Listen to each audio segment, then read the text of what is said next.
fiadanan'i Jesosy Kristy ho antsika rehetra izay manaraka izao video izao. Tarihan'ny tompo hanao izao video fohy izao ho fampahafantarana antsika ny toy ny asa moa izany sy ny toy ny fandaharana sy ny mission nomana. Nisy fotoana nampahafantarina teto hoe mitohy ny asa fa ny zavatra misy amin'izao fotoana izao dia nanapa-kevitra izany ireo mpaitako amin'ny tompo ireo nanankinana ny asa tao aorian'ny fahalasana pasteur Petra Ratsimba fa tsy tarihan'ny tompo ary tsy resy lahatra intsony hanao mission nomana. Noho izany dia misy révélation vaovao moa araka ny vaovao raiko sy nampahafantaran'izy ireo izany voarain'izy ireo ary dia taritin'i Jesosy ho amin'ny lalana hafa indray izy. Isika moa anatin'ny fahalalana tanteraka dia mitsotra andro indrindra ary tena hoe mirary soa anatin'ny fahalalana sy ny fitiavana ny amin'izay asa vaovao indray sy iraka mpanao tompo azy ireo.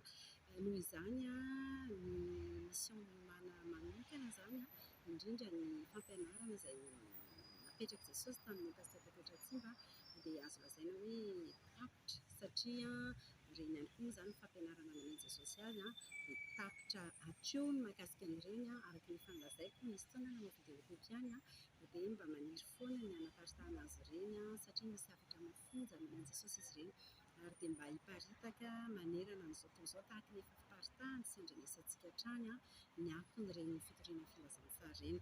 Ankoatran'izay ity chaîne YouTube Christiane ity dia misokatra foana ho antsika izany izay maniry hijery andreny video ireny merina hijery ihany koa izay mety mbola mangetahetany amin'izay. Ao aoriana amin'izay fotoana hananganan'ny tompo indray ary hitarihan'ny tompo indray ho amin'izay dia misy ny fampianarana, misy ny fijoroana vaovao-belona arak'izay fitarihan'i Jesosy fa dia mianatra tanteraka aminy isika.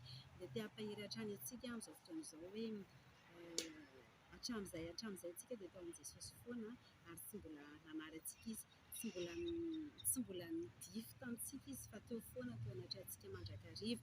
Ary ny zava-misy amin'izao fotoana izao dia tena te hilaza mihitsy hoe efa tena tongotra ny fiverenan'i Jesosy ka aoka ny tsirairay tsy ho variana, aoka ny tsirairay tsy ho sondriana na zavatra ataoko hoe tsy misy fotony ary zavatra fandrebirebeny devoly fa mba tena hibanjina sy hifantoka amin'izay andro lehibe anankiray sy ny fiomanana dia ny fampakaran'i Jesosy ny fofombadin'izay. Misy teny tonga tanatiko ny ao amin'ny Matthieu 7:7-10 izay miompy haintsika tsara dia milaza Jesosy hoe ety ny vavahady ary tery ihany koa ny lalana mankany amin'ny fiainana. Anio dia tena te-hampatsiahy haka sary kely anankiray mihitsy hoe rehefa mandeha amin'ireny sariam-bato ireny tsika amin'ny voalohany dia tena mety hoe misy milahatra fa miaraka be dia be mijoro eo daholo ihany fa rehefa tena hiditra ao amin'ny fidirana dia mandeha tsirairay. Izay ihany koa ny sary nomen'i Jesosy tamin'ny maraina hoe miaraka amin'ny tompo dia tena misy fotoana isika miaraka maro miaraka be dia be. Amin'ny fotoana tena efa manakaiky ny départ izany hoe ny fotoana andehanana dia alefan'i Jesosy mandeha tsirairay tsika ary misedra an'izay fandehanana irery na ataoko hoe autonomie miaraka amin'i Jesosy izay. Dia tena te hampirisika antsika tsy ho kivy tsy alahelo tsy raviravin-tanana fa tena hoe atoky an'i Jesosy amin'izay lalana hitondrany na ao anatin'ny ataoko hoe fanginana na ao anatin'ny fandehanana irery dia Jesosy eo anoloantsika mandrakariva ary miaraka amintsika. Dia te-hampahery ihany koa satria tsy misy intsony izany ny fitoriana ao am-baovao be dia be moa nareo no nanontany an'izay fa araka ny lazaiko teo hoe ny ekipa izany efa tsy tapa-kevitra ny amin'izay intsony dia efa nanao asa vaovao mihitsy zareo dia tsy misy intsony ny fampianarana ao am-baovao fa ho an'izay mangetaheta, ho an'izay maniry dia ny tompo hitarika ny tsirairay ary androany te hanoro mihitsy hoe Jesosy no lalana sy famarinana ary fiainana. Izy ny tsy miova omaly sy anio ary mandrakizay izy ilay bon berger, ilay mpiandry tsara izay azo antoka ary tsy atahorana handeha, tsy atahorana hiova, tsy atahorana hifindra. Dia tena raha hanorantsika dia Jesosy irery ihany mitoroka antsika tahaka izay efa afatra nampitondrain'i pasteur Kapely hatramin'izay ihany.